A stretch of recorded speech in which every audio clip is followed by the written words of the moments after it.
میں تو چھوٹا سا تبلیغی ہوں، تو میں صرف چھوٹی چھوٹی تشکیلوں پہ زور دیتا ہوں کہ آپ ہر مہینے 3 دن لگا لیا کریں اللہ کے راستے میں۔ اگر آپ پابندی سے جاتے رہے 3 دن کبھی ناغا ہو جائے کوئی بات نہیں، اور فرض نماز نہ چھوٹے۔ آپ بہت بڑا مجمع آئے ہو، یقیناً سارے تو 5 وقت کے نمازی نہیں ہوں گے، تو نماز نہ چھوٹے کہ نماز ایک ایسا فریضہ ہے جس میں کوئی گنجائش نہیں۔ روزہ بیمار ہو ٹھیک ہے چھوڑ دو، بعد میں رکھ لینا۔ مسافر ہو کوئی نہیں، بعد میں رکھ لینا۔ زکوٰۃ آج فرض ہوئی ہے کوئی بات نہیں، کل دے دینا، پرسوں دے دینا، اگلے مہینے، اس سے اگلے مہینے، 12 مہینے میں جب مرضی زکوٰۃ دینا۔ حج فرض ہو گیا جی، ہو گیا، چلو اس سال کر لو، اگلے سال کر لو، مرنے سے پہلے تک کر لو، ٹھیک ہے۔ نماز فرض ہو گئی ابھی پڑھنی ہوگی، نماز فرض ہو گئی ابھی پڑھنی ہوگی۔ ٹائم داخل ہو گیا، بس 1 گھنٹہ ہے، 2 گھنٹے ہیں، 3 گھنٹے ہیں، 4 گھنٹے، اس کے اندر اسے پڑھنا ہے، اسے قضا نہیں کر سکتے۔ 14 صدی میں اگر کہیں نماز قضا کرنے کا عذر بنتا ہے تو کربلا میں میرے نبی کے نواسے کا عذر بنتا ہے کہ نہ ایسا ظلم کوئی دنیا دیکھے گی، نہ ایسے ظالم کبھی آئیں گے، نہ ایسے مظلوم کبھی آئیں گے، نہ ایسا پاکیزہ خون کبھی بہے گا۔ جو ہی سورج ڈھلا اور میرے نبی کے نواسے کی نظر پڑی تو آپ نے زہیر، آپ کے ایک سردار تھے جان نثار ساتھی، ان کو اشارہ کر کے بلا کے فرمایا شمر سے کہو نماز پڑھنے دے۔ ہاں، اللہ کی قسم اگر یہ نہ پڑھتے تو بھی جنت تھی، کہ جنگ سے پہلے آنکھ لگ گئی، آنکھ لگی تو آنکھ کھلی تو مسکرانے لگے۔ تو بہن نے پوچھا یہ کوئی مسکرانے کا وقت ہے؟ فرمایا اللہ کے نبی خواب میں آئے ہیں، فرما رہے ہیں بیٹا میں لینے کے لیے آ چکا ہوں۔ تو اب اگر یہ نہ پڑھتے تو ان کو کوئی فرق نہیں تھا، ہمارے لیے پیغام ادھورا ہوتا، اور میرے نبی کے گھر نے یہ پیغام دینا تھا کہ زیر خنجر بھی یہ پیغام سنایا، ہم تلواروں کی دھار کے نیچے سجدے کر کے دکھایا، بہتے خون میں سجدے کر کے دکھایا، تڑپتے جسموں کے ساتھ سجدے کر کے دکھائے، زخمی بدن کے ساتھ سجدہ کر کے دکھایا۔ تو تمہیں کیپ ٹاؤن جیسے خوبصورت شہر میں نماز سے کیا چیز روکتی؟ تو زہیر نے شمر سے کہا کہ تھوڑی دیر کے لیے جنگ روکو، نماز پڑھنی ہے۔ وہ کہنے لگا ہماری تلواریں نہیں رکیں گی۔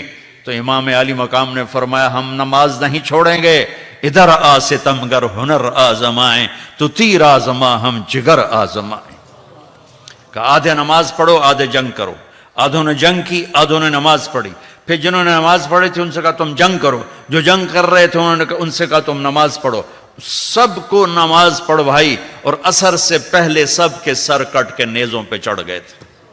تو میں ہاتھ جوڑتا ہوں، امت محمد بیٹھے ہو، نماز اس سے زیادہ کوئی سنگین واقعہ تاریخ اسلام میں کوئی نہیں، اور نماز چھوڑنے کی گنجائش موجود ہوتی تو حسین چھوڑتے، نہیں چھوڑی، سجدوں میں سر دیا، نسل کٹوائی، اور ہمیں پیغام دیا کہ جہاں بھی ہو نماز نہ چھوڑنا۔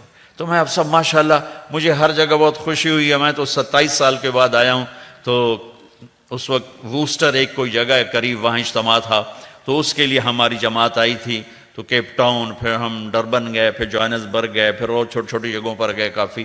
تو اس وقت جو اجتماع ہوا تھا ووسٹر کا، پورے اس علاقے کا اجتماع، اور اتنے آدمی نہیں تھے، 500 سے زیادہ آدمی نہیں تھے۔ آج 5000 بیٹھے مجھے نظر آ رہے ہیں، یہ سب میرے رب کی کرم نوازی ہے۔ اور دوسری خوشی مجھے یہ ہو رہی کہ سب مجھے نوجوان نظر آ رہے ہیں، سب نوجوان نظر آ رہے ہیں، اور میں اللہ کا شکر گزار ہوں کہ یہ سب میرے محبوب کی امت آئی ہوئی ہے۔ تو میں آپ سب کے سامنے دیکھو یہ خیرات مانگتا ہوں، نماز نہ چھوڑنا، نماز نہ چھوڑنا، نماز نہ چھوڑنا۔ اور دوسرا سچائی کے ساتھی بننا، سچ بولو۔ میرے نبی نے فرمایا میرا امتی یتبع المومن علی الخصال کلہا الا الکذب والخیانہ۔